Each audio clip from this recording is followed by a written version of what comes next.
Arrête de vouloir sécher, surtout si t'as pas encore construit assez de masse. C'est le problème que j'avais. Pendant mes 2 premières années de musculation, mon objectif était de rendre beau en photo. Et donc, mon problème, c'est que dès que je voyais un tout petit peu de gras se former au niveau de mes abdos, ou je voyais plus mes veines, je commençais à paniquer. Mais il faut que tu comprennes une chose. La sèche, elle se fait seulement si tu as construit assez de masse. Et donc, qu'est-ce que ça veut dire? Tu dois passer par une période de prise de masse. Très souvent, plusieurs mois, ok? N'aie pas peur de voir un peu de gras au niveau de ton ventre. Bien sûr, on ne doit pas exagérer la chose. Commence pas à devenir gras ou gros, tu vois. Mais une prise de masse, c'est obligatoire et ne fais pas l'erreur, du coup, de sécher trop rapidement.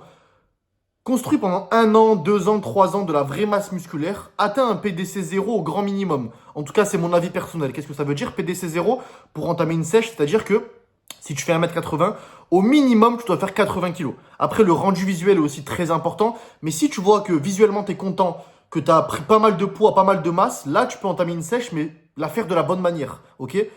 Actuellement, du coup, je suis à 100 kilos. Pourquoi? Parce que j'ai réussi pendant 1 an et demi à me dire, OK, je vais passer à une prise de masse. Et actuellement, je suis à 100 kilos parce que j'ai réussi à respecter le processus de prise de masse sèche. Et donc, j'ai réussi à gagner beaucoup de poids en étant aussi sec qu'avant quand je faisais 50, 60 kilos. OK?